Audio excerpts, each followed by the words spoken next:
Hey everybody, what is up? Welcome to another free NASCAR DFS live stream brought to you by the Daily Fan Racing. I'm so excited to be back here. We're finally back to the Brickyard 400, back on the oval. Like, I am so pumped to talk Brickyard 400. I know, like, I feel like I do this every week. I act like I'm so freaking excited, right, about the race. But this one, I truly am genuinely excited. Back on the oval. Thank God, another road course off the schedule. Larkin, tell me you're as excited as I am about the Brickyard 400. Yeah, I'm really looking forward to it. I'm a big fan of the ovals as well. I'm a big fan of tradition and regular racing. I know the Carnage boys probably might not like this race at some point, but I really like the Brickyard. I always liked the Brickyard. I thought it was a great venue for Cup Series racing. Yes, it gets spread out, but the tradition supersedes anything like that. And missing it is probably a good thing. We've had a few years without it, and so I'm definitely missing it. Definitely excited to have it back. I'm thinking this car is going to be pretty good, hopefully, in terms of racing. The Xfinity race was fantastic at the front. We had a good little 4-car battle that mixed up pretty well, and it did seem like tires mattered in the Xfinity race. I don't think they will in the Cup race, but with the right package, I think the Brickyard could be a fine oval race, and just having that tradition back's the key, though. The Indy road course just didn't feel important at any point. It just felt like a sideshow. And the more we can have important feeling races on the schedule, the better. And this is definitely one of them.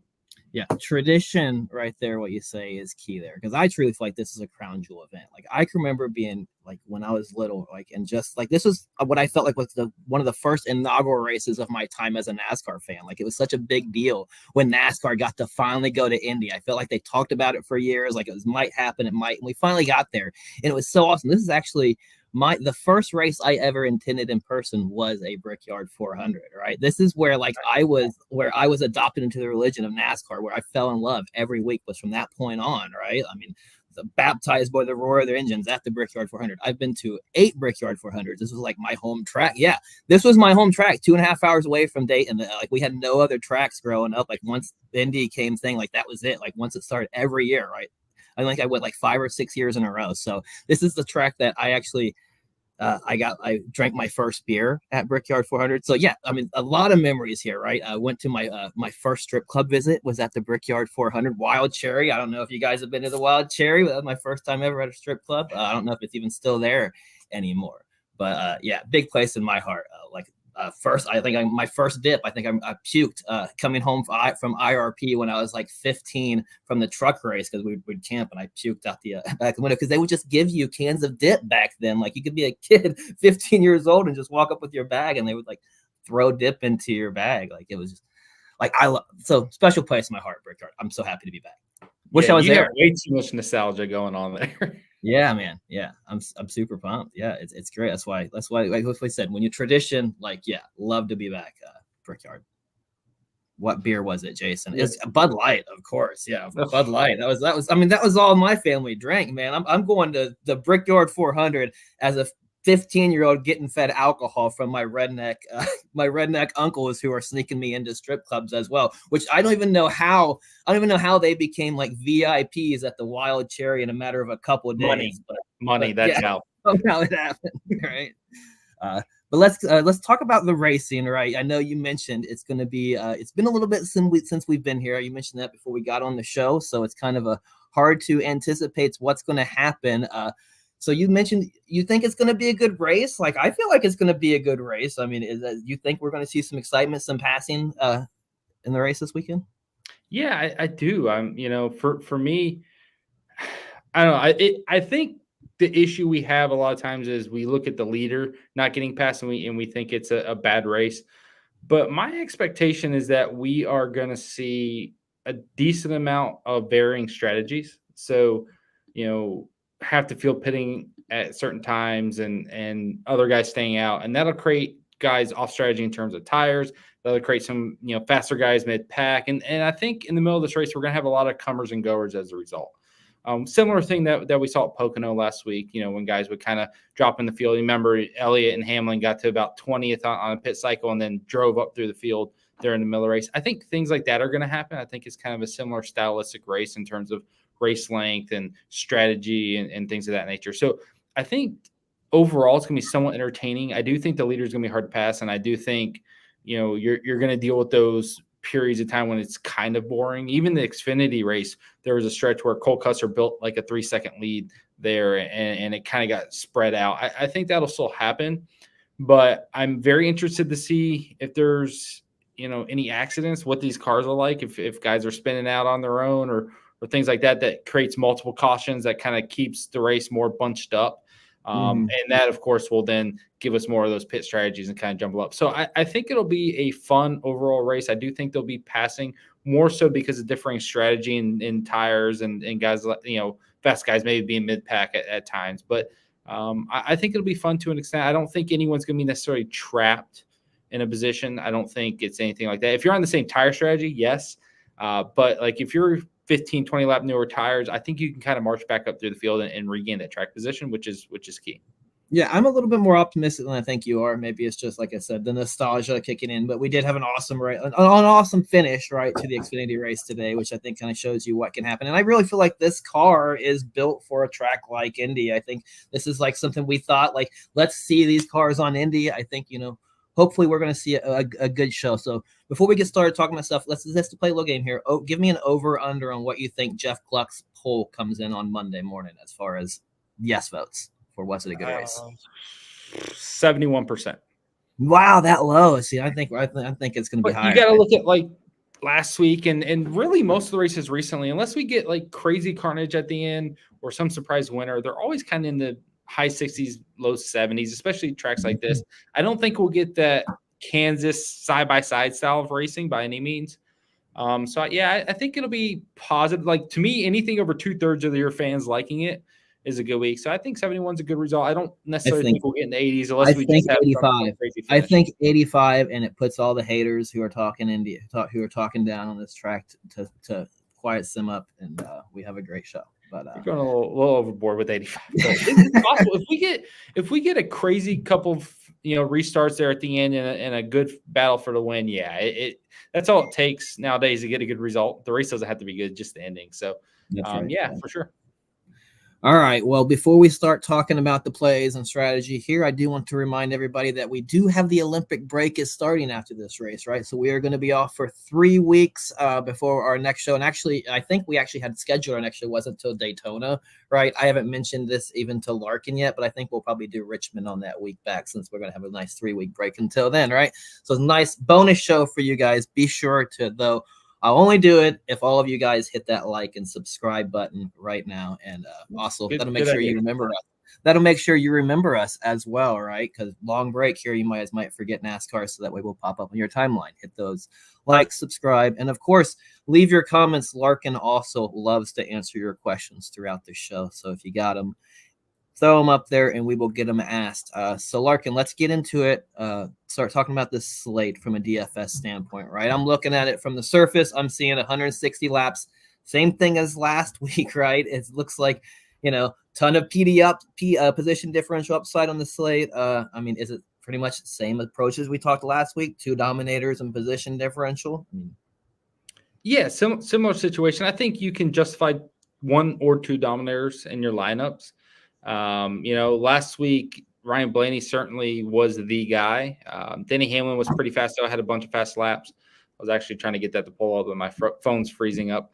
I do think a 2 dominator build is still where I want to go, but there are a lot of good place differential plays on this slate as well that can definitely skew that to where I would maybe want to try some 1 dominator lineups. Maybe someone like Blaney did last week, just kind of leads a large chunk and separates himself, but then the second dominator isn't really outscoring those PD plays, especially if it's Hamlin or Larson who are only scoring 55, 58 points.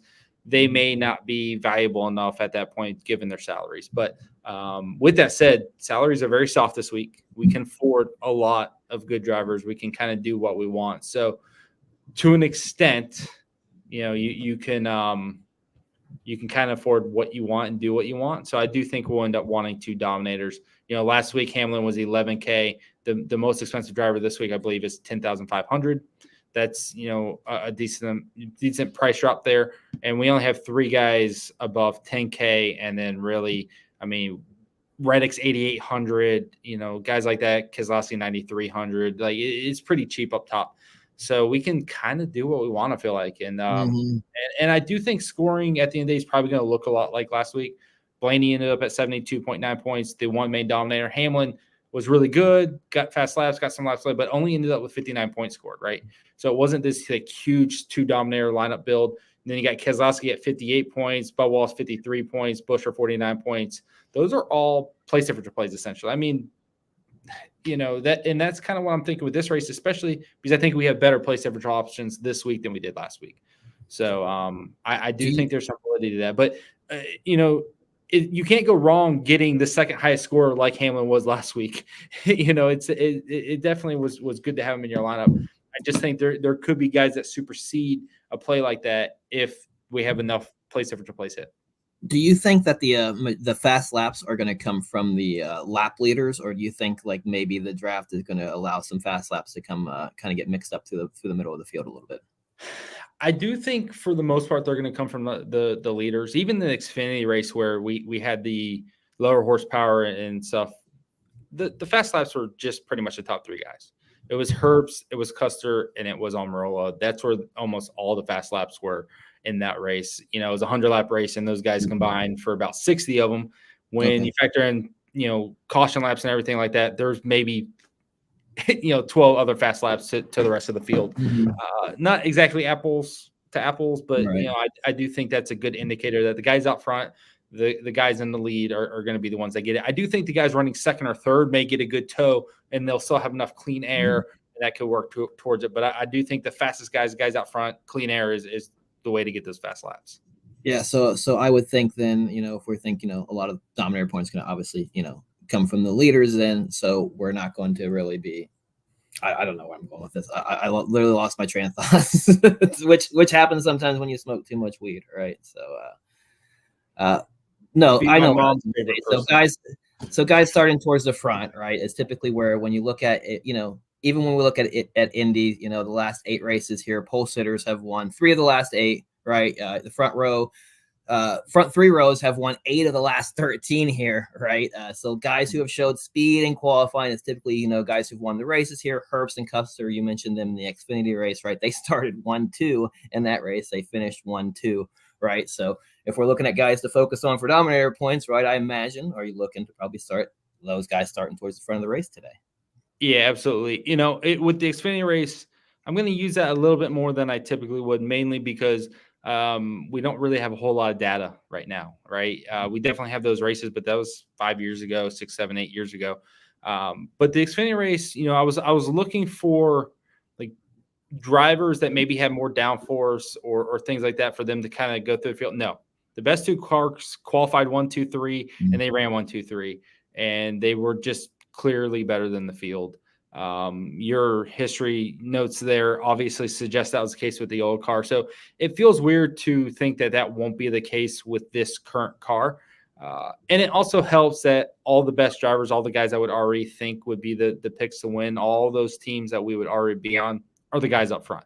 So, it's even a surprise play like maybe Blaney last week, he's starting 7th. He clearly has speed in the car.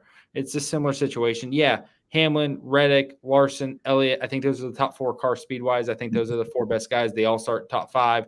Those are the guys I would want to be on. I do think if you were to pivot to a Blaney or someone else in that range, just inside the top 10 or outside the top 10, it wouldn't really surprise you if Martin Truex was just as quick as his teammate Hamlin, right? So, like, even those secondary guys are still going to be quick enough, but we know there's a concentrated core of about 6 to 8 guys any given week that are going to be the fast ones. And so I do think our dominators, given who qualified up front, are already up there. And that is where I would focus most of that dominator ownership.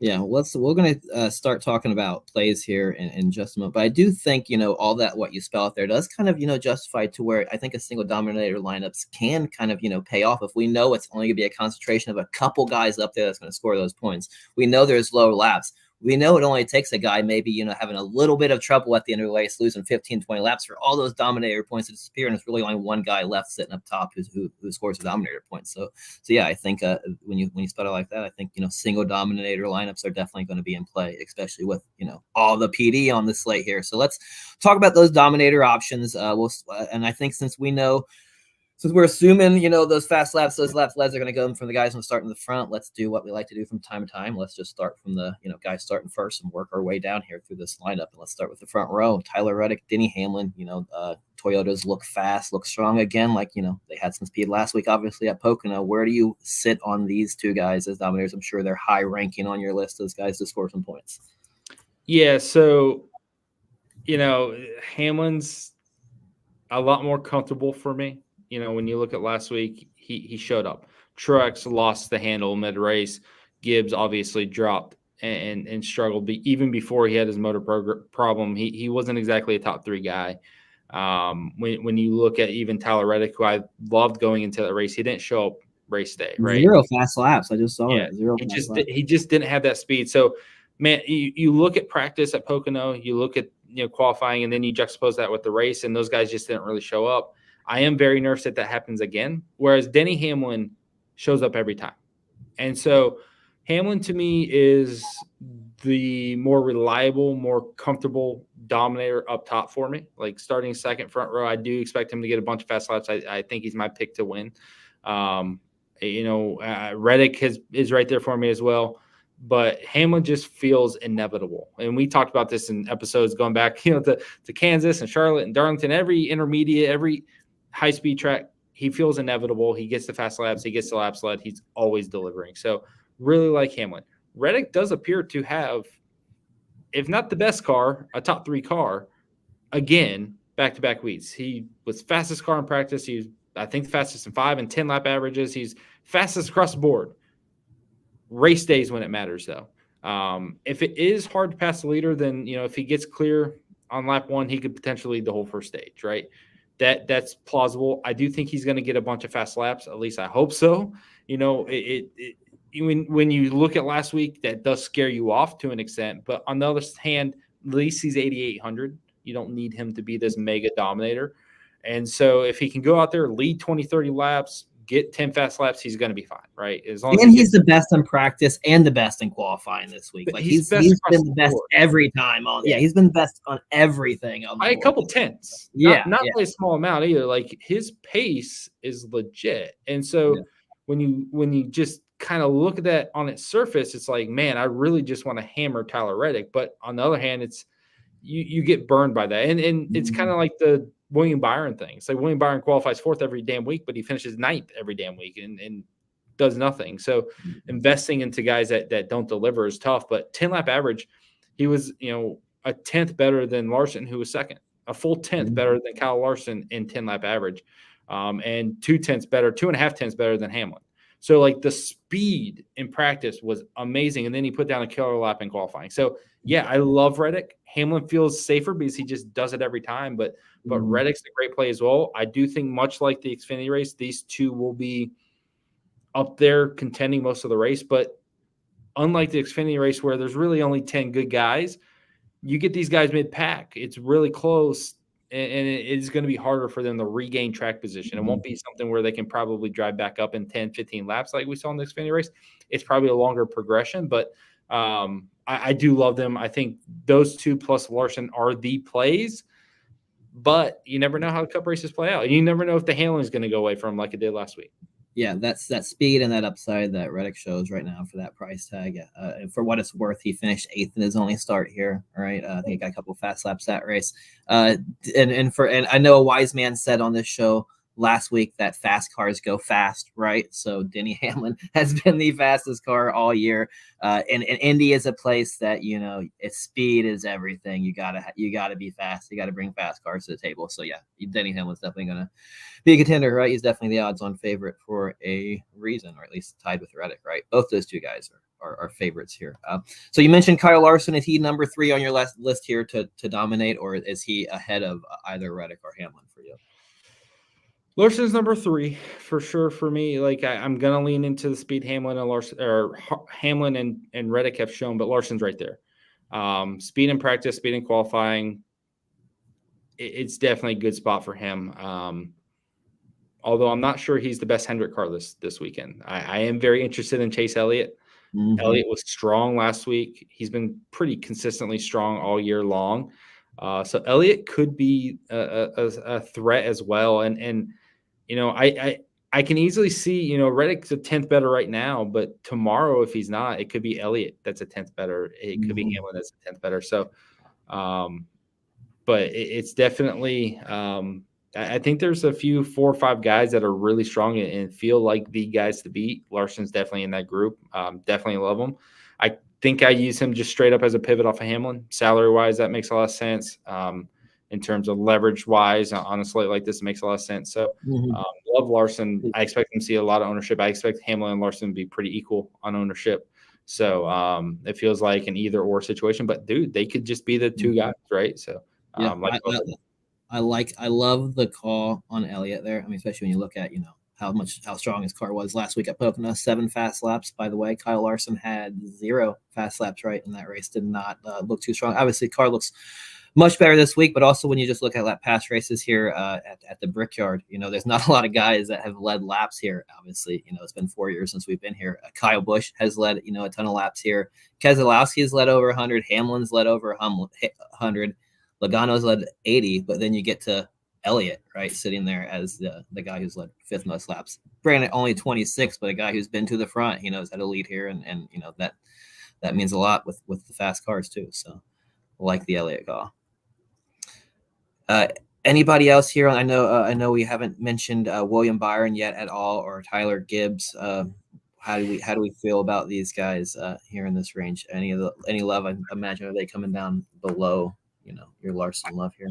It's so hard for me to get behind Byron at this point. You know, he's always a threat. He's always a contender. He finished 4th last week. He started 2nd, finished 4th, had 0 fast laps, and scored 38 points.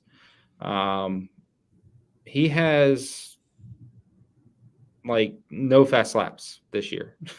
Like, you know, he had a good little spurt to start the year, but when you look at his track record, aside from Charlotte, he just really hasn't mattered. I guess he was good in Iowa, but I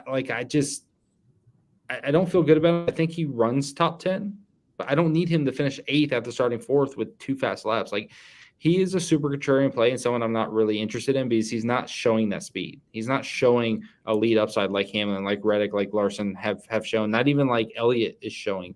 I don't even know if Byron's, and this is probably going to get laughed at, but whatever. I don't even know if he's better than Bowman right now. And when you look at pure speed and you look at results and you look at his inconsistency, you know, I'm not really ready to invest in him from 4th starting position. Now, is he capable of leading? Is he capable of winning? Yes. Like, absolutely. But to me, he is a distant, you know, 8th in this dominator group. I think Ty Gibbs is pretty much the same thing. You know, I think he's got a decently quick car. He's only 8,300, so you reasonably aren't spending a lot of salary on him. But, you know, once he lost the lead last race, he wasn't really a factor. And it's well and good if you have clean air, but he wasn't really a factor. He really doesn't have a lot of good finishes this year. It's not like he's delivering very often. I think he can finish in this 5th to 6th to 7th range. Maybe a 4th, like he can finish in that range, but that's 40 points depending on how many fast laps. And I'm more interested in place differential plays around him for sure. So pretty much just a pivot off of those PD plays. Like if you think Busch and Chastain are all going to miss, and you know even Cindric, who's like 700 less, if you think all those guys are going to miss, fine, you can play Gibbs. But Cindric needs 20th to score 42 points. Ty Gibbs needs 4th. So, you know, I feel a little bit better chasing PD than hoping Ty Gibbs randomly, this is the race he hits. So, those two I'm not really into. They got quick cars, but they haven't delivered. Yeah, I think that's all fair points there. So I'm guessing you like Blaney over Byron and Gibbs then? I would guess, right? Yeah, I mean Blaney at least pops, like he at least shows Right. up and hits, right? Like there's races where it's like, oh, hey, Ryan And Blaney, how's it going? Blaney behind Chase. Yes, yeah. Okay. So let's see if I have this right as far as dominators, right? And where we'd rank them at for daily fan racing. Hamlin, Reddick, Larson, Chase, Blaney, Byron, Gibbs. Yes, I would.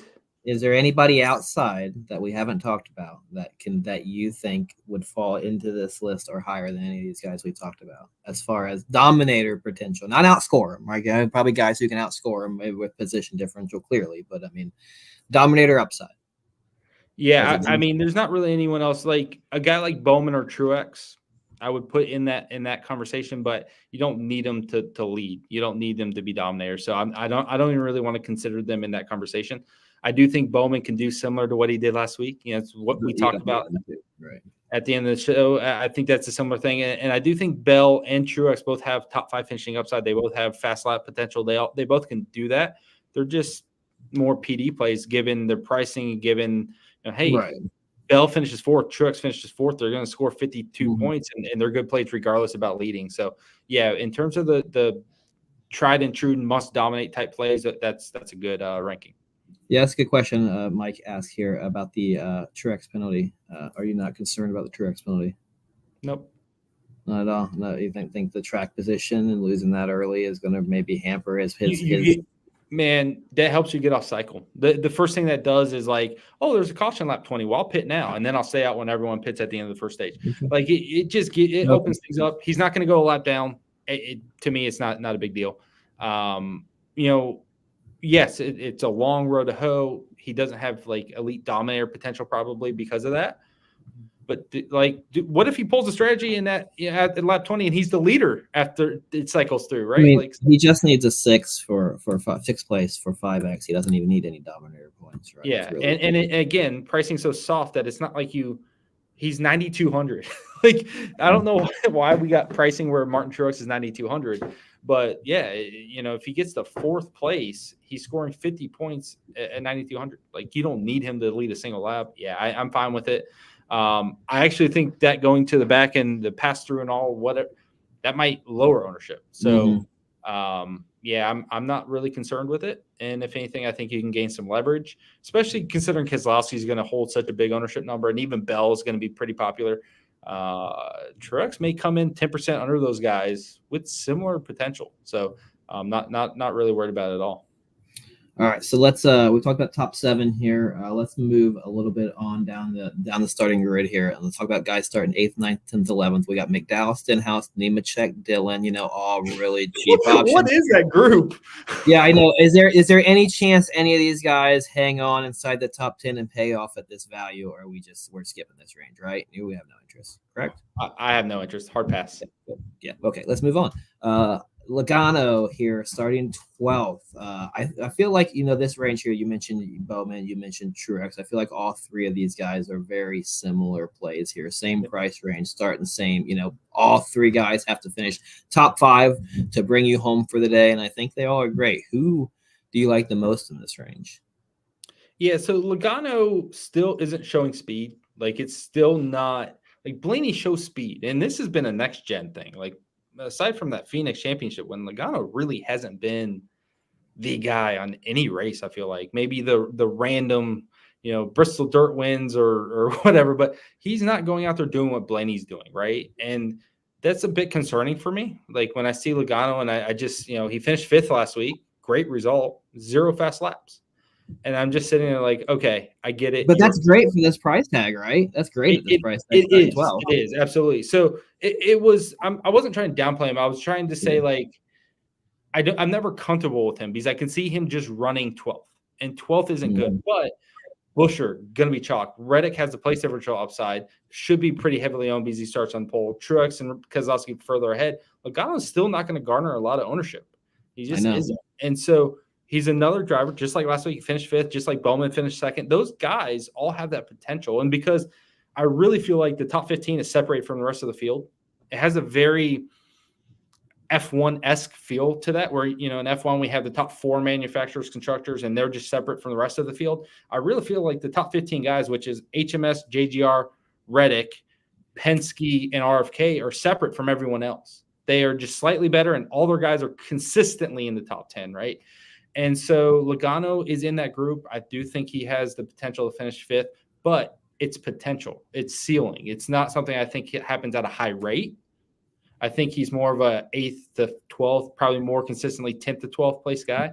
And so he is a secondary target, but he's a fine play. 8,600. If he hits 5th again, it could work. So I don't dislike it, but it is a lower percentage play. It is certainly someone that's a little bit riskier than Chris Buescher starting 23rd or Keselowski 26th or anything like that. Yeah, I don't know. I'm looking, and I feel like, obviously, DFS aside, we all know, Logano's going to finish top 5, to probably pay off, and I think he can get there. But is it enough to be optimal? I don't know, but I feel like plus 1,800 for Joey Logano in this race is probably a little long, right? Especially when they love pulling strategy calls, right? Like there's a lot of reasons, right? They love pulling the strategy, right? This is a Penske-owned track. We know Penske has always performed well. He wants to win this one. They've always performed well here, right? They've always brought fast cars here. If you look at Logano, he obviously hasn't won here, but he's finished. He's tied for the most top 5s in the last 10 races here with 4, and he has the most top 10s of 7 here. And I mentioned he's got the 4th most laps led amongst active drivers here.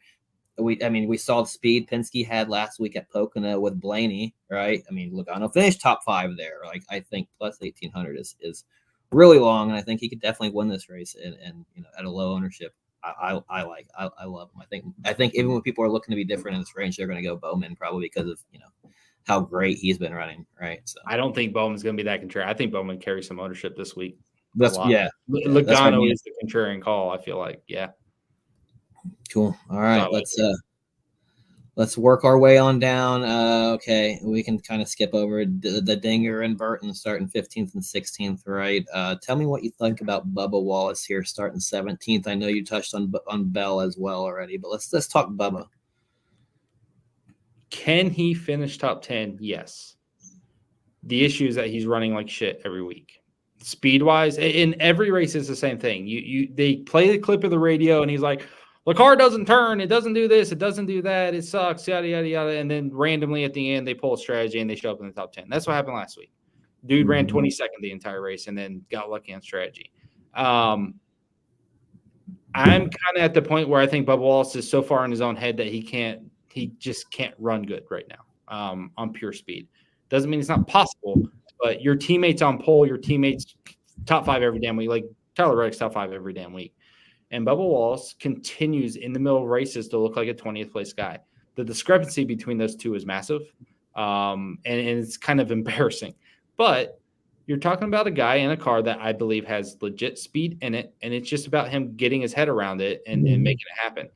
This team keeps carrying him, right? This team keeps carrying him, right? So I mean, they can carry him another top 10 here. They definitely can with the speed in the car. Yeah, and listen, 7,800 super cheap.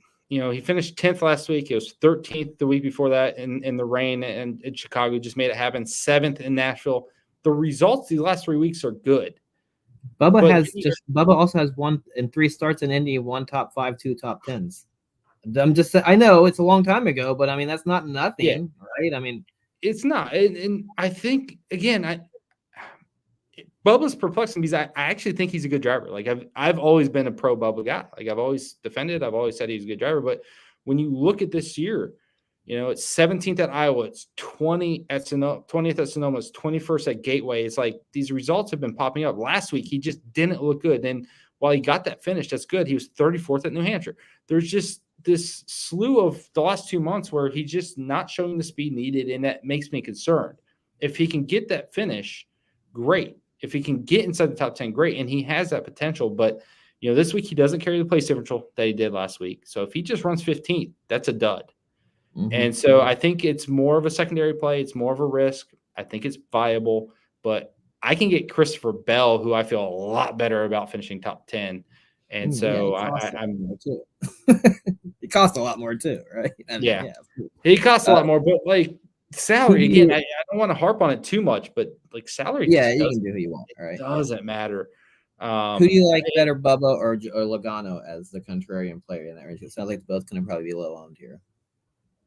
Logano, because of who he's around. I mean, he's sandwiched between Busch and Reddick. Like, that just feels like he's going to get overlooked. Bubba in his range, I mean, again, sandwiched between Chastain, Busch, and Cindric. Those three, and even Barry, 37. Those four carry so much place differential weight that Bubba is going to go pretty low owned relative to those guys. Mark asked if, him hitting his chalk last week will inflate his ownership. I don't think so.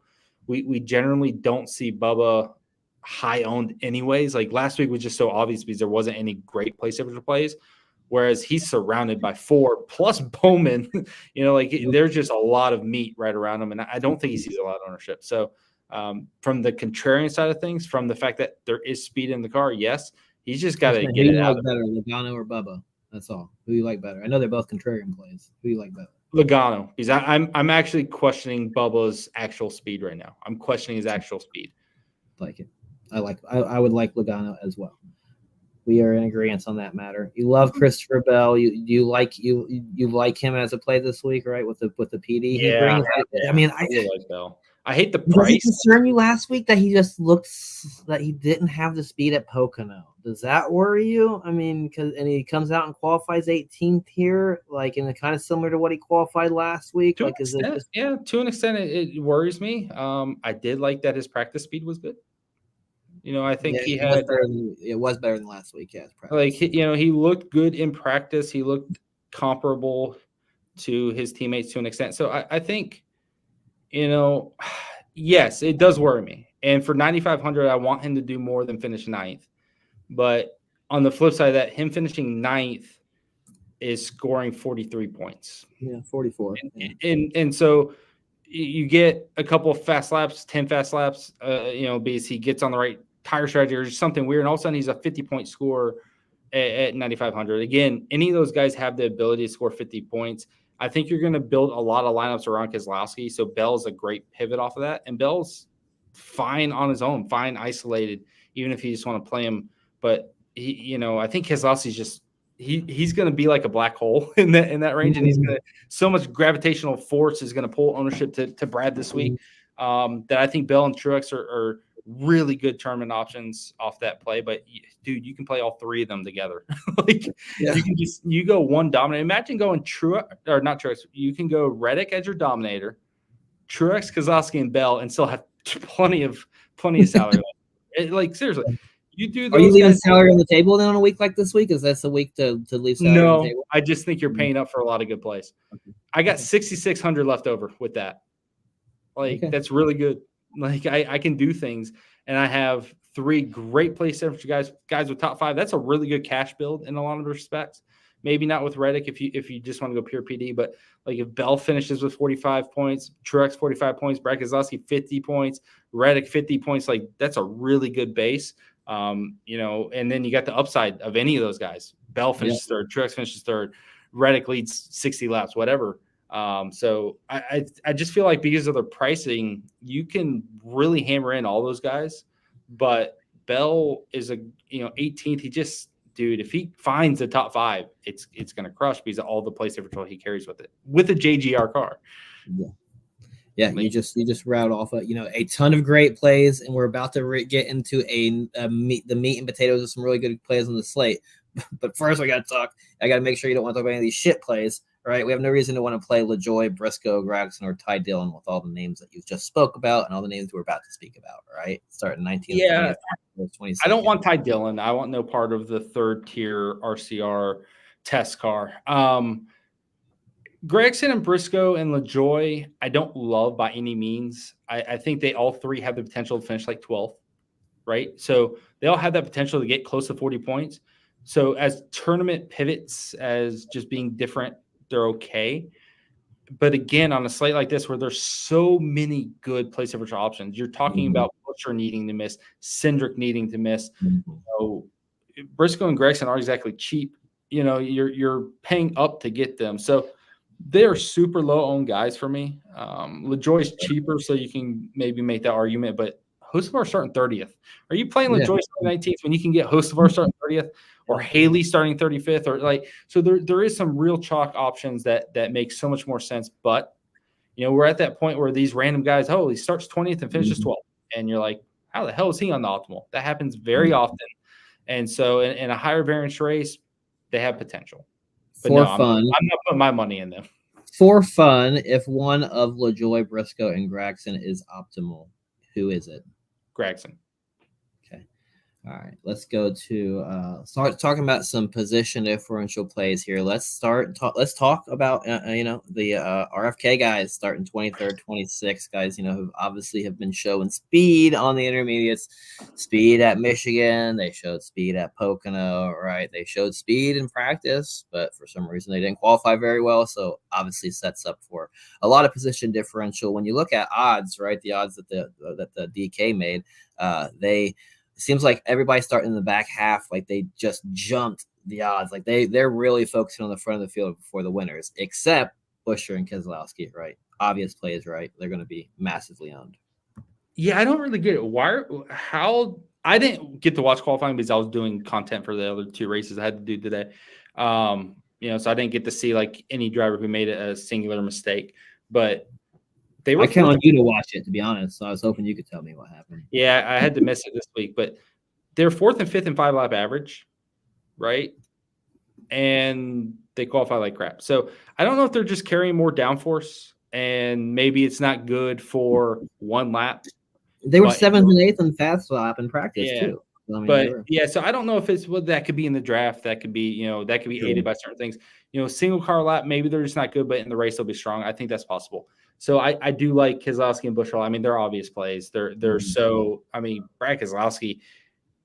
It's so obvious. It's not funny. Maybe that's the argument not to play him. Like I think he's 40% owned, and the only reason he's not higher is because.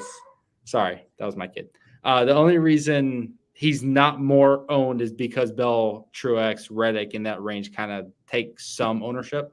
But Keselowski is just such an obvious play. Everyone's on board with him right now. He's running top 10 every damn week, especially on intermediates. So, you know, I love the play. I don't know what else to say. You know, he finished 7th last week, 20 fast laps and 20 laps led. I can't believe he had 20 fast laps, but he had speed in the car at some point, right? So, Brad's kind of a no-brainer.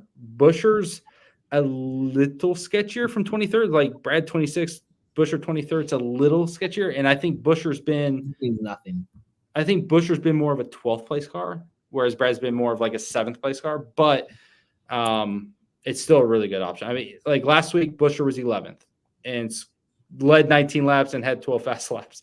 Like, you know, they've had these dominator points last week that kind of refutes the argument, but I feel like Buescher is just not getting the same results as Brad. He's just like Coke 600, Brad's 2nd, Buescher's 23rd. Last week, he's 11th. You know, Keselowski's just a little bit better. I just feel like the finishing results with Brad's better, and he offers a little bit more place average. So I can see Buescher just finishing 12th and scoring 44 points or 43 points, which, by the way, is pretty good. But, I feel really good about that play as well. I'm just trying to be my own devil's advocate off a play that's obvious. No, I will throw some more reasoning behind why you might want to think about fading a 40% owned Brad Keselowski, even though he's an obvious play and everything says you should play him, right? Is if we look at the last 6 Brickyard races here, they have all had 8 or more cautions, right? And when you're looking at DNFs alone in the last 5, they've been 13, 9, 10, 19, and 7 cars who did not make it to the end of this race, right? So chaos, carnage, and variance has been something we've seen here. So if you think, I mean, there's obviously that's a chance to happen. So that is why, you know, there's give you reason and doubt to, you know, give you justification for maybe not clicking on him on every single lineup you play, right? I agree. Yeah, it definitely has been a higher variance racetrack, and this car, next gen car, has certainly been higher variance car. So, yeah. Okay. Now let's pivot from talking about two teammates, right, who showed a lot of speed in practice, a lot of speed recently, to two teammates who, like, I'm looking at and wondering where the speed has been. And when you look at practice, it looks like where the hell is their speed this week? And then they go out and qualify like shit. It's Daniel Suarez and Ross Chastain. Man, I know they look like, at least Ross Chastain, I know looks like going to be a popular play from position differential, but like, I'm a little concerned about them not having the speed off the truck today. Yeah, I mean, Daniel Suarez just hasn't been good all year. That's kind of a write-off for me. Yeah, if he randomly finishes 12th, it hits, but I don't think he does that very often. And I just wanted to talk. I just had to use him to keep the teammate thing going, right? I mean, Chastain's going to be a popular play. You're right about that. That race, I played him last week in my league, and I watched him the entire race be a 22nd place car. Mm-hmm. So the speed wasn't there. And that was, we talked about this. I've been kind of saying this for a while, where it's like, they're no longer in that top tier. They're no longer in that like top 12 to 15 guys who we were talking about earlier in the show. They're not a part of that. They are in the mix of the next group, which means on good days, they're going to finish like 10th to 15th. If he has great restarts, whatever, maybe he sneaks in the top 10, but 10th to 15th is kind of his realistic upside on races. And then there's going to be races where he just runs 20th. And that was last week. I'm worried that translates to this week for sure. I'm worried that he only runs 18th in this race because I want to play him. Like, I've built lineups. I'm like, Ross fits perfectly. I should be playing him here. But if he runs 18th and scores 36 points at 8,100, I just don't think that gets the job done in tournament. So I like it in cash for sure. That makes a lot of sense. I am somewhat worried about the upside. I am worried about him actually getting inside the top 12, which is where that play would really shine. Like, if he's finishing 13th place, that's 45 points. That's fantastic. But if he's finishing 18th, 17th, it's not as good. It's not sexy. It's not doing what you need it to do. So, like, I like the 4, but dude, what if he really is just 20th? What if he's 21st? Like, and that's what he was last week. Because he wrecked, you didn't get to see how it played out. You didn't know if they'd be able to use strategy or if they get through the late race carnage and just end up 12th and working out. But speed-wise, he was not good. It wasn't even close. He was dropping back. It was not good speed-wise. So definitely concerned a little bit there. They definitely seem a step off. But, again, it's still Ross Chastain. It's still starting 28th. So it's definitely a good play, but not someone I'm as like. I would play Bowman over him because I think Bowman is a legit top 8 threat. He consistently week in, week out, and Bowman's finishing 8th. You got a guy scoring 41 points, and I don't need Ross Chastain to have a great race. I don't think Chastain's speed's there. Whereas I think Bowman's upside's 2nd like last week, 3rd like last week, and that's why we gave him out at the end of the show last week, or I did, because I feel like Bowman's legit upside is that. And Chastain's probably going to see 10% more ownership than him. So I think I'd probably go Bowman. Chastain's a fine play. And then Kyle Busch exists right there too, which is a whole nother conversation to have. Yeah, we'll get to Kyle Busch in just a moment. I want to make sure we don't skip over some guys here, though. Todd, because I know we skipped some guys last week, and then whatever. Todd Gilliland, Zane Smith. You have any interest in those guys? I feel like Todd Gilliland's a hard to squeeze value here at 6,500 with some of the PD plays we have on here, and kind of similar feeling with Zane Smith. What are your thoughts? Yeah, Todd's tough. Like, he had that long run of great finishes. He definitely has top 15 upside. Again, the Penske affiliation there is good. His teammate qualified top 10. I think they're speeding the car. So, like, I wouldn't be shocked if he's top 15, but I'm not going to get there very often. 15th is still just like a little over what he needs to get to, which is and that's the issue. Like, if he was 6K like he used to be, if he was 6K or 5,800 like he was, that's different. But now at 6,500, you need him kind of maximize that day. But that top 15 could be 12th, it could be 13th, and again, that's correct point. So I think he's more like, when he has a great day, it's more 15th to 18th. And so that's probably not enough, but it's a fine play. Definitely a secondary option, though. And then Zane Smith just really hasn't shown any reason to think from 27th he'd be a good play. He has random top 20 upside, but it's very random. Yeah. All right. Now let's go to like what I think is one of my favorite pivot plays of the week this week. A guy who I think is going to be really low on, a guy who was low on last week. Eric Jones, I feel like he's setting up with a lot of position differential upside here. I don't think anybody's going to play. I think he came in really low on last week. Right, his price is 7,300. I know he's priced around some other guys are going to be more popular. Had some, a nice run last week at Pocono, right? 14th place finish. Like he's been good on the intermediates. I think we talked about it before, Pocono last week. Like I think he sets up as another great play again this week. Yeah, Eric Jones is a good spot. You got his teammate inside top 10, John Hunter Nemechek, had a great qualifying effort. And I feel like Eric Jones was competitive enough in practice, or the team was, Jimmy Johnson and those guys as a whole, they showed enough speed to make me think they can be competitive. You're right about being contrarian, but Eric Jones is a good, smart, safe driver who starting 29th feels like a good play. Like he's a guy that I feel comfortable in him getting positive place differential. I do feel good about his upside. He finished 14th last week, right? And you see him do that quite often, like where it's like, oh man, Eric Jones, 18th, 13th, 16th. Like that's an Eric Jones thing. And so from 29th, I think that gives him good upside. The concern I have is still 7,300. I don't need 20th from him. I need, 15th. I need 16th. But you need 14th, right? You need 14th, right? I would say you need 14th. Okay, let's go. 4 starts here. 3 of his finishes has been top 14 or better. Yeah, I don't care about his time with JGR though. Like that's not fair. Like you go from the best equipment to I'm sure one of them. Let's see. I gotta see if they all were, but whatever. I'm just saying it doesn't mean he's not. I don't think he's back in Toyota now, right? I don't think driving for JGR when they were dominating this track correlates to how good he is. I think he's a fine play. I definitely think I'd prefer paying up for Cindric or Barry, who need 20th to hit that 40-point number. And their floors are just better, and it's easier for them to get to 35 points or so. But Eric Jones is the fine. Like shit, that was his starts anyway. I was given. I wasn't given his finishes. Man, his finishes are terrible. My bad. Wow, I was given his starts. His finishes are 3 finishes of 30th or worse. Wow, he does have a second place finish though. Wow, terrible. Wow, don't believe anything I've said today at all.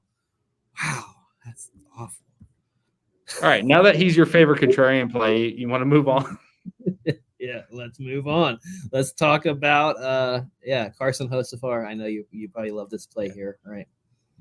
Yeah, it's an obvious play. I mean, The only thing that's crazy, not crazy, but that hurts is a 6,800 now. It's his most expensive price point as far as I remember. So you're needing a legit score out of him. It's another guy where he's not 6K anymore. But Carson Hocevar is a legit top 10 or top 15 threat, legit every week. So if he hits top 15, he's hitting for you. 17th last week, 16th at Nashville, 17th at New Hampshire, 14th at Iowa, 17th at Sonoma, 8th at Gateway. That's every track type they go to. Like he's just good everywhere. He's a fast driver. There are people who have obviously followed me from 2019 when this kid debuted in the Truck Series. I have been touting him since day one. This is the guy I planted my flag on, and I believe in him. And so when he starts 30th and giving me consistent top 17 finishes, yeah, I'm in on it. 17th place is 27 points plus 13 place average points. It's 40 points for 17th place. Yeah, I think I remember you telling Carson Hocevar when he was in middle school, to be honest. I think he was like 15 years old. So I think I remember that. No, but like he's 17th or better in most of his races, and if he replicates that, he's breaking 40 points. Like it's a no-brainer play. Mm-hmm. It will be somewhat chalky, but I'm fine with it. Like I still don't think he breaks like 30%. I still think it's like in the 25% range, which isn't too bad. But in this grouping, in this range with like Briscoe, Gregson, Allmendinger, Gillen, Stenhouse, like he's dwarfing those guys in ownership. So it's chalky, but it's also a really good play. Who would be in that range of guys you just said? Who'd be your favorite pivot off of the chalky Hocevar? Probably still Gillen, because he's one cheaper, but also does it more often. Like he's he had the brake failure last week, but again, you look at his results, it was top 17 for like 10 straight weeks. So Gillen still is going to carry that same top 17, 15 upside.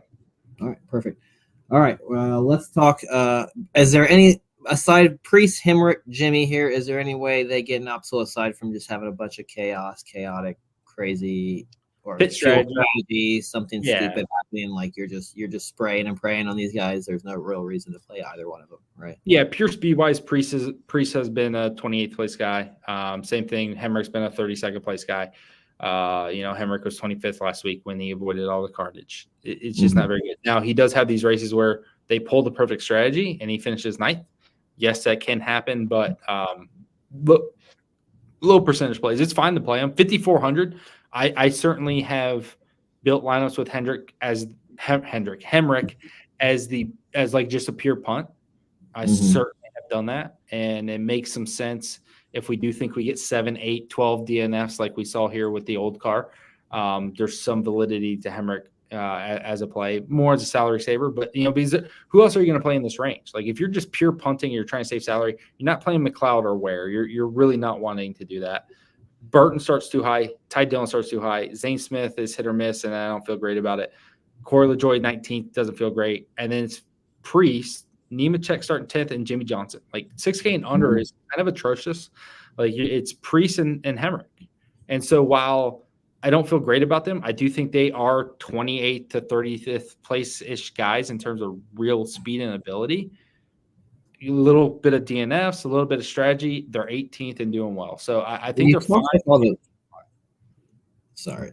You talked with all the value like on the slate, and I mean not the value, but just how much you can build whatever you want. Like, do we need to play these guys? I guess my question is, if you were playing like 20 lineups, right? Are we playing these guys across 20 lineups? Are we playing them at all, or should we? Yeah, I think sprinkling makes some sense. I think like, sprinkling, especially like is it one of each of these guys, or is it like one of each? One of each. I would play one. I play like Hemrick. So like I built a lineup where Hoskovar was the cheapest guy in my lineup. Kozlowski was the most expensive, and I got a lot of great plays. Now, if you switch Reddick to Hamlin, you need salary. So then you would pay down from Hoskovar to Hemrick, right? Like it's going to depend on where you invest your dominator plays at. If you're paying up for Hamlin, if you need Hamlin and Larson, if they both dominate and you need both of them, then you're probably paying down to Hemrick or Priest. But if you do get a cheap dominator Reddick as the guy that hits, Hamlin doesn't really pay off his price or Larson doesn't really pay off his price. You don't really have to pay down there. If you don't pay up for Buescher or Chastain and you pay for like a 7K guy, place differential guy, you still don't have to go down to Hemrick. So it's not like you have to get down there. It's not like most weeks where it's like, man, I really just need to cut salary here. You definitely could build without that. But if the right guys with the right price tag hit, like Larson, Hamlin, Chase Elliott, more towards the top, then you will have to maybe look to pivot down from Hocevar to a Hemrick or Priest. All right, yeah, well, that makes Let's let's keep continuing down here as we're approaching the hour mark of the show here, and as we drift down the starting grid here, obviously the position differential plays get even juicier, right? And let's start with the guy we had a long discussion about last week, Kyle Busch. He's an 8,000 here, starting 34th, right? I mean, again, I feel like we still got to go back to the well here with at this price and the starting position. Am I stupid to just go back to it? No, you got to do it. At the end of the day, he's still a top 20 guy, like regardless of him wrecking every other week. And that's the thing. Like he went on Pat McAfee's show, ran Ricky Stenhouse in the ground, ran Corey LaJoie in the ground. The dude's got a 53% crash rate this year. How much is fuck shit? It's really easy when you have the best car in the world. It's really easy when you have the best equipment. You can go out there and look like a champ and not wreck that often and be like the guy. You have a 20th place car and you start trying to do too much, you wreck a lot. And that's what he's doing. Like that's flat out what he's doing. He's doing what Ricky Stenhouse has done his whole career because Ricky Stenhouse has had a 20th place car. So I am worried about him wrecking. That is a big concern. That's going to be a big concern because he's wrecking half the time, right? But on the flip side of that, a top 20 score is great. You only need a top 20. If he's finishing 18th from starting 34th, he's cracking 40 points. and that's all I care about. That's 42 points, finishing 18th. 19th is 40 points. So if he reaches 15th, which is realistically where I think his upside is, he's a home run play. So he ranked from 15th last week. That's where he was at when he ranked. Like I think the speed is somewhat okay. Now he was bad last week. He was bad. He got bad last week. He got there because of strategy. I was champion that he's gonna have speed, and he did not have it last week. You were right last week. You were right. Yeah, and that was saying like they weren't good 2 years in a row at Pocono. That doesn't necessarily have to translate this week, but he wasn't good at Nashville either. He was crap at Nashville. He was 4th on that last restart, and if Larson doesn't run out of gas in front of him, he's finishing top 5 or top 6.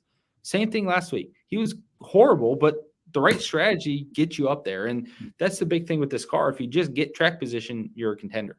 I don't think he's just moving through the field with pace. That's my concern with Kyle Busch. I don't think he's just driving through the field. I think he runs like 20th at best in terms of pure pace. But a couple of DNFs, a couple of good restarts, a good strategy. He's 14th. And he's good enough to on restarts. He's good enough at defending. He's good enough to retain that position. And especially if we do get 7, 8, 10 DNFs like last week, he was in that big wreck, but if he's not, he's having a great day. So it's not that hard to see him delivering, and the price tag's good. Rounding out lineups with him's good, and he only needs to beat half the field. Like beat half the field. So I do like it. He is one of only 3 past Brickyard winners in the field. Right, him, because I'll see him. I guess Jimmy Johnson. You got to kind of include him, but does he really count in this race? I don't know. I don't think so. Yeah, I don't. No. And he's also led the most laps Kyle Busch has here. Obviously, I mentioned that earlier. So yeah, I think it's hard to not play him here with the upside he brings. Even with even if he had pit strategy, he can get there. And for what it's worth, the odds makers like him more than Ross Chastain, right? So there you go. I can't believe Denny Hamlin's number 1 here. Like he's hungry to win this race. Mm-hmm. Yeah. Let's talk Justin Haley, right? Another fine position to play here, right? Starting 35th, 6,200. I mean, Haley's pretty consistent. Finished 22nd last week, right? If he does that again this week, that puts him right where he needs to be, 33 points. We like Justin Haley.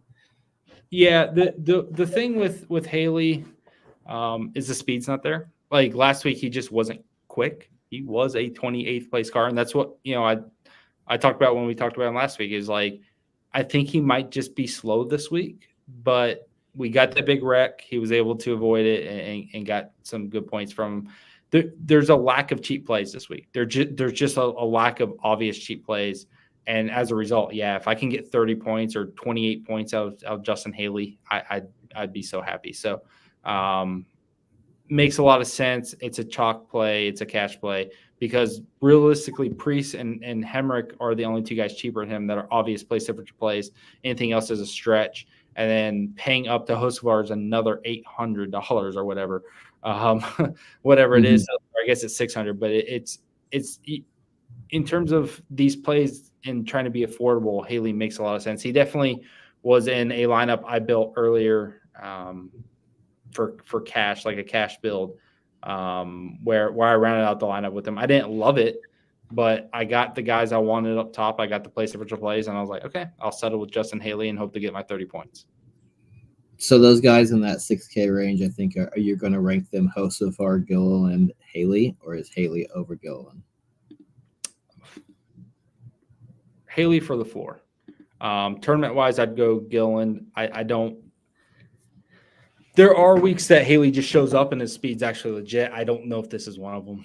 I'm not entirely sure about him. And that was my concern with him last week, right? Is Haley his a lot of his speed was on those shorter tracks, the flatter tracks, right? The tracks where you had a turn, and when you need speed, they just haven't had the actual speed to contend on the big tracks yet, right? But, yeah. They can still. We talked about Carnage, right? Carnage can still happen, and a guy starting 35th, right? There's the upside there. That's the thing. He's there at the end. And it's like you're there at the end for 30 points. Mm-hmm. and I need to save salary, it works. But on the flip side is I do think Hemrick could work, and you can save salary and get a lower ownership number. Yeah. Something like that. So I don't think Haley's someone you have to hammer in, but he's obviously a really good play. He's probably the best in this range, at least if you can't pay up for Hocevar. He's the best in this like 62 and under range. But yeah, and that's why like in the builds I've done so far, I have looked to pay up for Hocevar. I have looked to pay up a little bit more for some of those guys that I think have more pure speed. All right, let's talk with the 4 guys on the slate that have the highest ceiling, right? The highest upsides. Cody Ware, Josh Berry, Austin Cindric, and BJ McLeod. So how are you ranking these guys here in this range? They do not have the highest ceiling. They start from the back. They could score the most points from there. Barry's not bad. Barry's interesting. Like, I don't think he's very quick. But, dude, again, you get me 20th place, Josh Berry, we are having a party. And it's that simple. Like, 20th place for Josh Berry scores 43 points. 40, I think 40, but yeah. No, 43. 20th is 24 points plus the place average. Like, no, give me that. Give me that all day. And so I'm totally in on the Berry play. His salary's obviously high, but I don't think people really want to play him. They don't want to play Stuart Haas cars. They don't like. They're just kind of shying away from it. 7,500, 40 points out of him, 40 points out of Austin Cindric starting 38th.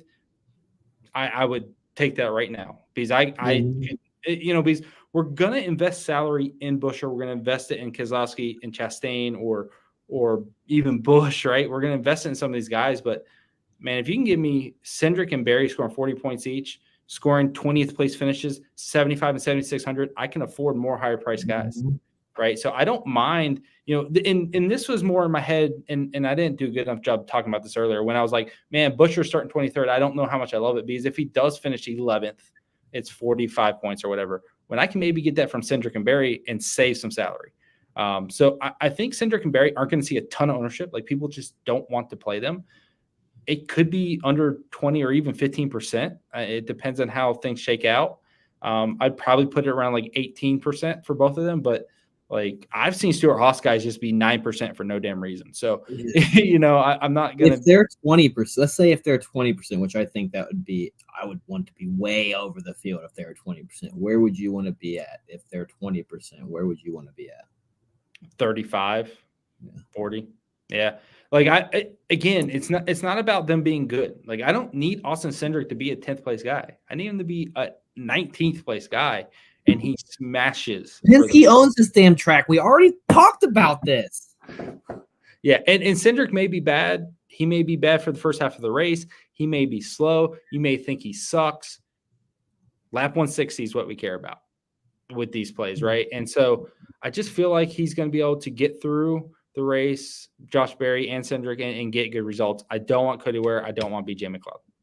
Yeah, I don't know what was going on with the groups in practice on Friday. I don't know, but no, they don't have groups. It's 15-minute practice, so they were all practicing together. But I know Berry and Cindric, they were 13th and 15th in fast laps in practice, right? So and we know Penske cars have some speed, right?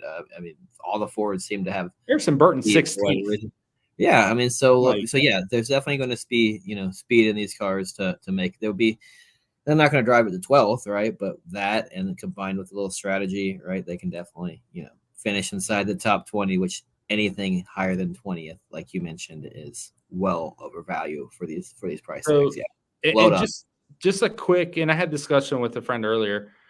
18th last week for Cindric. He may have been bad. I don't know. I don't care. He's 18th at the end of the day. 15th before that, 15th before that, 19th before that, 22nd at Sonoma, first at Gateway, which we'll throw that way, 20th at Charlotte, 20th at Darlington. He's a 20th place guy. Berry too. Let's look at Berry's results too. He finished 20th in Pocono. I bet you go back and through him when he hasn't wrecked. I bet he's top 15. Yeah. Jesus, he was 3rd and 7th at New Hampshire and Iowa. Yeah. Obviously, that's short track racing, but like 10th at the Coke 600, 3rd, in Darlington, 15th at Kansas, 14th at Dover. He's been fine. He's been fine. I love the starting position. I love those plays. Slam them in there, and ignore. So like wreck, then you're gonna hate me. Yeah. Well, yeah. Well, we covered our bases. We said it could be chaotic. We talked about the carnage, the cautions. We covered that angle, so they cannot blame you. We told them to, get a little crazy, spray and pray a little bit on certain. There's a lot of viable options too, so you don't have to hone in on just 4 guys. There are 12 good play average options. Like you can mix and match. You can save some salary by going with those guys and get off of Bush or Chastain or Busher, who are chalkier plays, probably Busher for sure, and kind of pay down to those guys and end up with probably similar upsides and floors. Like they feel very similar in terms of their potential to what Busher can do. Yeah, maybe Busher has that top 5 magical upside that these guys don't have. But like if Cindric's 12th or Barry's 12th or 13th, are you that surprised that like that's his upside? Mm-hmm. And that's a 55, 60 point day. Just like if Busher gets the 5th, that's a 55, 60 point day. So I feel like they have the same potential upside at a cheaper price and could be a little bit different. So, yeah. All right, real quick question. We got a couple questions here. Let's get these, and we'll get to our core 4 more. Do you as Hostafar and Reddick both cash plays for you this week? Yes. Yeah, I think so. Reddick, you don't have to. I think you can go just pure play differential if you want, but Reddick has a lot of dom potential, and I like going 8,800 for a dominator who, even if he kind of has a bad race, you feel like he's gonna score 40 points. Like I like it, but if he wrecks out, it kills the lineup. Whereas if you have Busher instead of him, like you kind of just write in 35 points, and it's a little safer. So yes, I'd have them, but you could get off of Reddick for a PD play. Most salary you're comfortable leaving on the table for GPPs. We touched on this earlier. It sounds like you want to use it all and use the pay up for the salary, right? Pay up for the big guys. Yeah, I want to use most of it. Like at the end of the day, it's still going to be a lot of the high price guys that are hitting, like Hamlin, Larson, Reddick, Keselowski, Truex, Bell. Like that whole group has potential. And then even in the mid range, like Cindric and Barry aren't exactly super cheap. Hocevar is not super cheap, so you're not saving salary. But instead of paying down and leaving, like if I just played Hemrick and then didn't play the super high price guys and left like 2,000, it could work. But I'd rather pay up from Hemrick to Hocevar. I'd rather pay up from Hemrick to another 7K guy that just is better in general. But yeah, I mean, if Hemrick and Barry and Cindric all wreck out or something, or maybe all those guys hit, but Larson and Hamlin and high price guys wreck out, and Hemrick hits, and I don't know. But, like, yeah, there's ways you can leave 2K. Like, I don't think that's unreasonable. I think you can get 2 cheap plays hit and your mid-tier plays, play differential plays hit, and Reddick dominates. Sure, it can work. But I think I want to try to pay up because there's just so many good plays. Like, the idea of leaving salary when I can pay up to, from Busher to Bush to Chastain to, Barry and Cindric and that whole group, or Hocevar or Truex, who's really cheap. Like at some point, regardless of the carnage, 4 of those guys are probably going to get through, right? And if enough good plays wreck out, then they're all going to be top 10. Mm-hmm. So just in terms of pure numbers, I feel like there's 10 guys that are just so obvious, and you need 4 of them to get through. Even if it's a high carnage race, you need 4 of them, and most likely it's going to happen. It's not Daytona. It's not that type of carnage race. So I feel like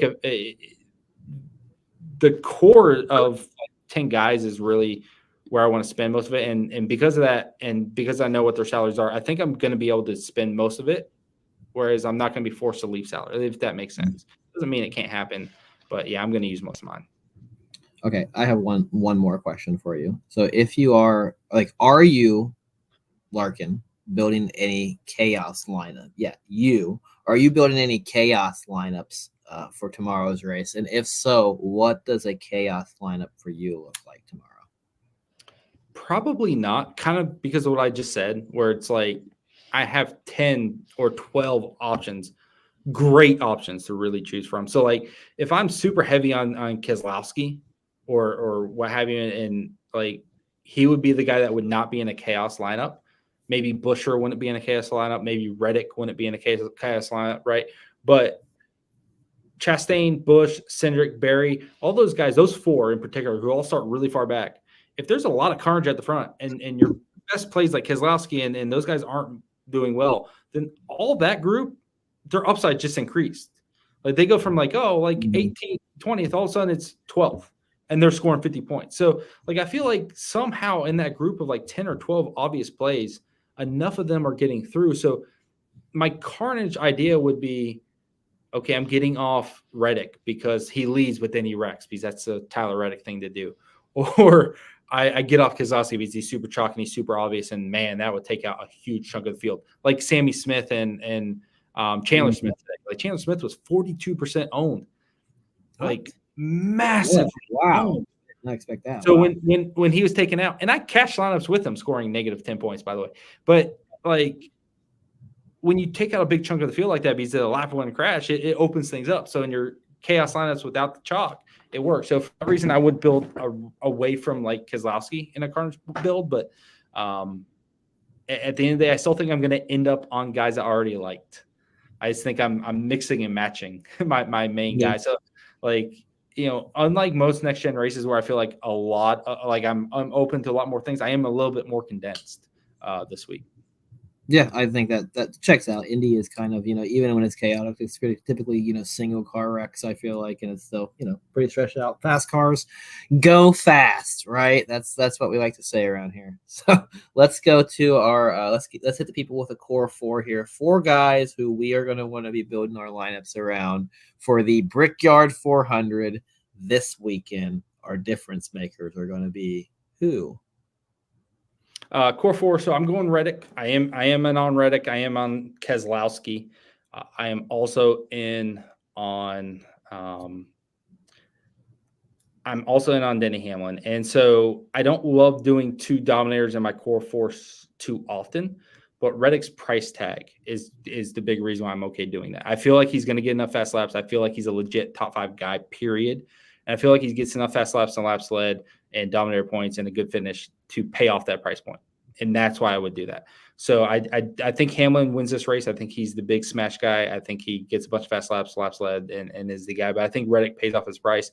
And regardless, I want to be really heavy on that play because I think one of the 2 smash. So I want to be heavy on those guys.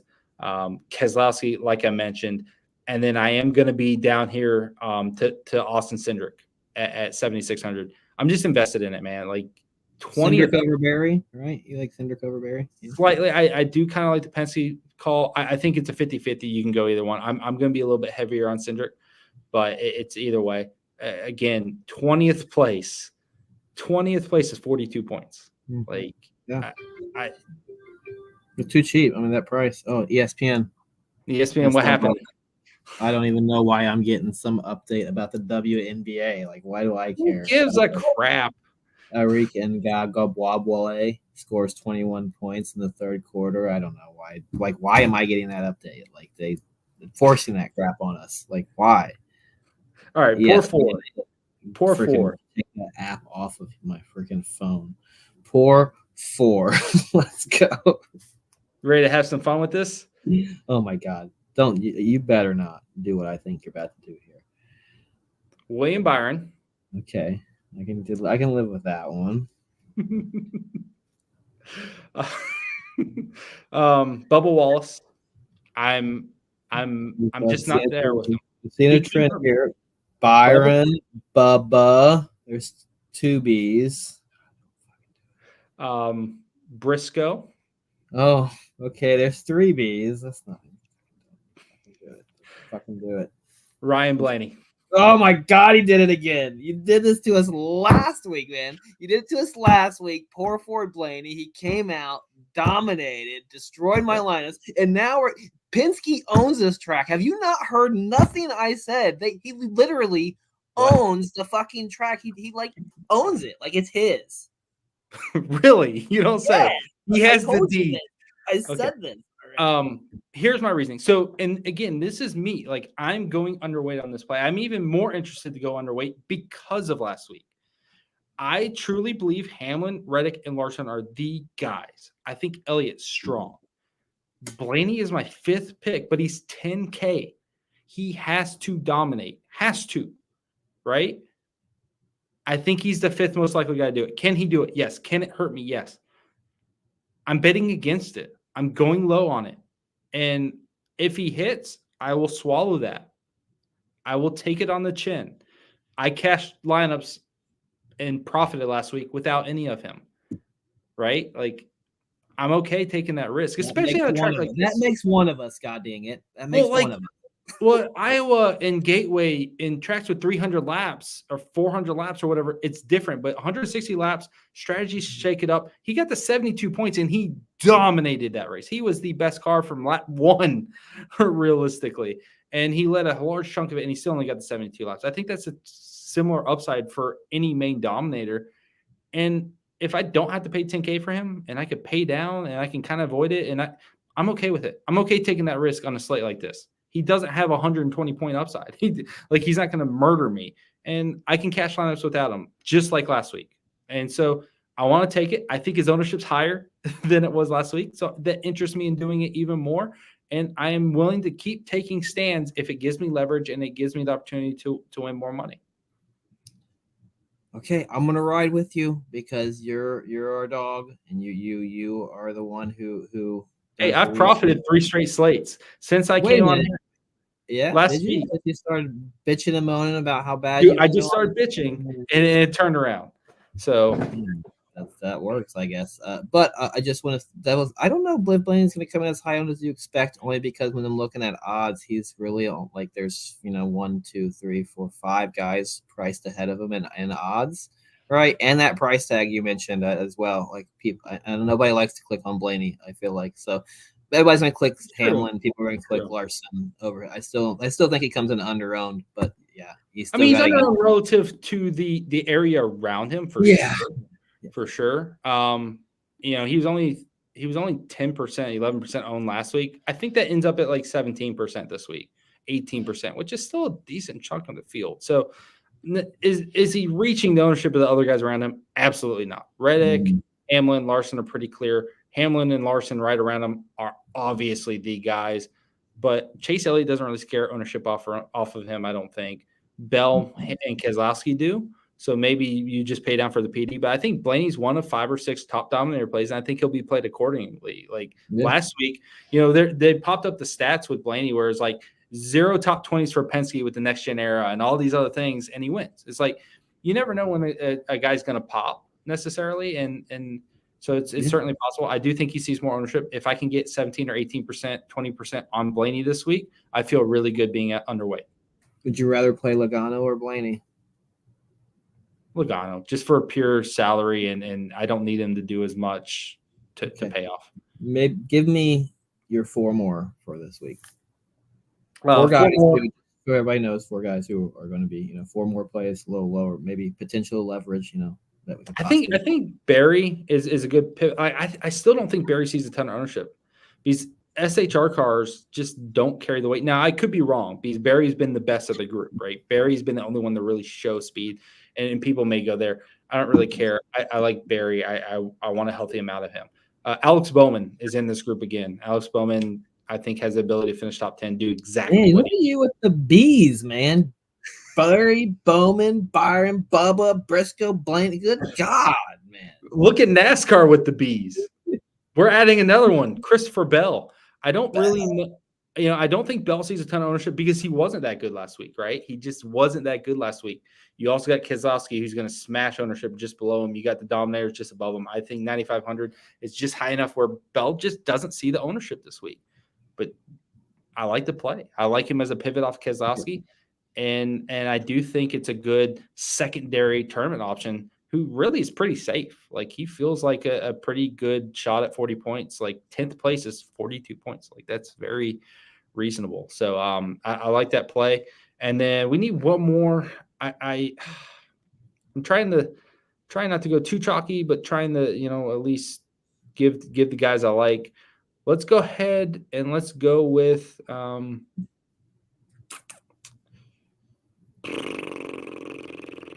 don't know. Let's go Todd Gilliland. We need someone cheap down there. We need a guy that can finish top 15. He's a guy that can finish top 15. He's not Carson Hocevar chalk. He's not Justin Haley, and he's not too cheap. Like that 6,500 price tag is going to limit some ownership, and other things factor into that. So I do like Todd Gilliland, and I got last week's ownership pulled up right here, and he was only 26% last week when he started 33rd. And so I feel like starting 24th with the guys around him with the price tag, I think he's sub 20%. I think he's more around the 15 to 18%. And that's not too bad for a guy who I do think has 45 point upside, somewhere around there for that range. So I do like that as a tournament option. I'd argue he'll probably come in even lower than 15%, I would think. But possibly, yeah. Let's all right, man. I appreciate you. We went an hour and a half. We went a freaking hour and a half. What the hell? I mean, it's Brickyard though, baby. It's a crown jewel. I think we covered it really well. So yeah. If any race deserves an hour and a half show, it's definitely the Brickyard 400. Do appreciate, as always, you breaking things down for us. I know the audience does. Please, guys, subscribe again if you made it this far. You love the show, so you really don't want to miss any other episodes, right? Larkin, give us a winner. Danny Hamlin. I think Danny gets it done. Gets it done. Marks off another crown jewel off of his list, right? So, yep. I think that's a good call. Any last words here? Tell people where to find your stuff, find your content at. What are you going to do on the off break? You can be doing anything fun? Yeah, we got another F1 race next week, so it's not a complete off break for me. And then we'll watch some Olympics. We'll have some fun. Got MMA throughout there, so we'll be doing a lot of MMA stuff. Just open the channel in my Discord for MMA talk to kind of help facilitate that break. And everything content wise is on dailyfanracing.com. So when it kicks back off, definitely check us out. If not, what Jason said, subscribe to the channel. I'd love to get to 600 by the end of the year. I think that's a good goal. So subscribe for us, let everyone know, tell your friends, tell your mom, tell your sister, and follow us on Twitter, all that fun stuff. Thanks for watching. And until next time, thank you. See you guys. See ya.